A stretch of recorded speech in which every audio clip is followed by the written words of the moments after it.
Friends, நம்ம favourite சீரியல்ல அடுத்து என்ன சுவாரஸ்யமா நடக்குதுன்னு பாக்குறீங்க. இந்த ரஞ்சிதாவும் ராஜேஸ்வரி இருந்துகிட்டு சேர்ந்துகிட்டு போடுற ஆட்டம் கொஞ்சம் கூட தாங்க முடியலங்க. அவங்களோட ஆட்டம் ரொம்பவே அதிகமா இருக்கு. இதுங்களோட ஆட்டத்தையும் கொழுப்பையும் அடக்கணும்னா அதுக்கு ஒரே வழி நம்ம மல்லியை ருத்ரதாண்ட வாடினா மட்டும்தாங்க ஒரே வழியா இருக்கும்.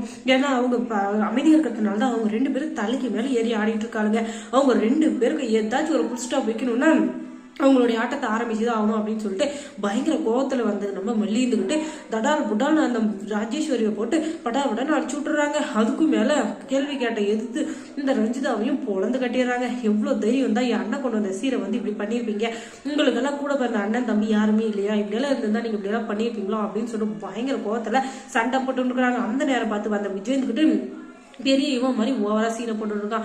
ஏதோ அவங்க அக்கா எதுவும் தப்பு பண்ணாத மாதிரியும் நம்ம மல்லிதா எல்லாம் தப்பையும் பண்ண மாதிரியும் ஓவரா சீனை போட்டு இருக்கான். முதல்ல வந்த உடனே அங்க என்ன நடந்துச்சு ஏது நடந்துச்சுன்னு முதல்ல விசாரிக்க வைக்க விஜய். அதை விட்டுட்டு தைய தக்கன்னு குதிக்காதீங்க அப்படின்னு சொல்லிட்டு நம்ம சொன்னாலும் அவன் கேட்க போறதுல என்னதான் இருந்தாலும் மல்லி பண்ணது தப்பு தான், எந்த விஷயமா இருந்தாலும் மூச்சியே ஃபாஸ்டா விட்டாலும் தப்பு தான் அப்படின்னு நம்ம மல்லி மேல ஒரு தப்பான அபிப்பிராயத்தை வச்சிருக்க விஜய் இருந்துகிட்டு கண்டிப்பா இதையும் புரிஞ்சுக்க போறாரு. அதுக்கப்புறம் நம்ம விஜய பார்த்த உடனே அந்த ராஜேஸ்வரோட தொலை தாங்க முடியல, ஓவரா சீனா போட்டுங்கிறா. என்ன மல்லி என்னாச்சு, என்ன நடக்குது, எதுக்காக அக்கா வடிக்கிற அப்படின்னு சொல்லிட்டு கேட்டா, ஆனா அங்க கூட ராஜேஸ்வரி எந்த ஒரு கேள்வியுமே கேட்கல. எல்லாமே மல்லி ஏத்திட்டு இருக்காரு. உனக்கு அறிவே இல்லையா, நீ வந்த நாள்ல இருந்து இந்த வீட்டுல சண்டை மேல சண்டை எல்லாமே பிரச்சனை தான் நடந்துட்டு இருக்கு. இப்ப என் அக்காவே அடிச்சிட்டு இருக்க, உனக்கு எவ்வளவு தைரியம் இருக்கணும், எதுக்காக இப்படி எல்லாம் பண்ற, எங்க வீட்டுல இருக்கவங்களை பார்த்தா உனக்கு பிடிக்குதா பிடிக்கலையா, எதுக்காக இப்படி பண்ணி எங்களை டார்ச்சர் பண்ணிட்டு இருக்கோம் அப்படின்னு சொல்லிட்டு பயங்கரமா திட்டி விடுங்கிறாரு.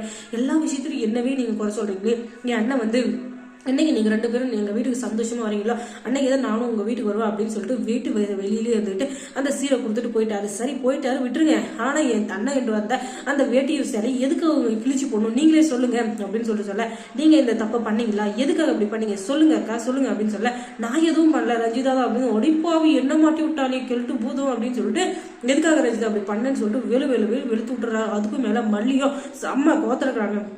என்னைக்காச்சும் தனியா மாட்டுவல்ல, அன்னைக்கு உனக்கு இருக்குடி கச்சேரி அப்படின்னு சொல்லிட்டு பயங்கர கோத்தல இருக்கிற நம்ம மல்லி இருந்துகிட்டு கொஞ்சம் அமைதியா இருக்காங்க. அதுக்கப்புறம் அந்த பிரச்சனை அப்படியே சால்வ் ஆயிடுது.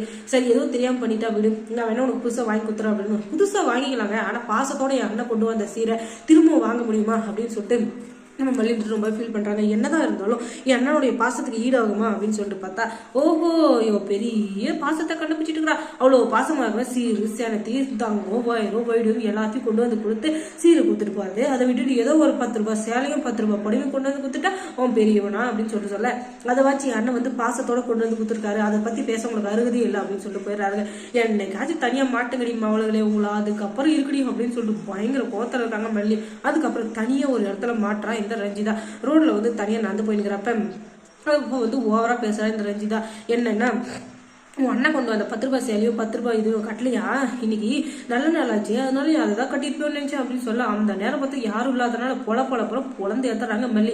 இதுக்கு மேல நீ ஓவரா பேசினமா அவளே உன்னை அம்மா இருக்க எஸ்ஸால் நான் பண்ணிடுவோம் அப்படின்னு சொல்லிட்டு பொழந்து கட்டி விட்டுறாங்க. அதுக்கப்புறம் மல்லி சீரியல்ல என்ன சுவாரஸ்யமா நடந்திருக்கும் நீங்க தெரிஞ்சுக்கணும்னா நம்ம சேனல் சப்ஸ்கிரைப் பண்ணுங்க. அதோட பக்கத்துல இருக்க அந்த பெல் ஐகானை கொஞ்சம் கிளிக் பண்ணி விடுங்க. தொடர்ந்து இந்த சேனலுக்கு சப்போர்ட் கொடுங்க. தேங்க்ஸ் ஃபார் வாட்சிங்.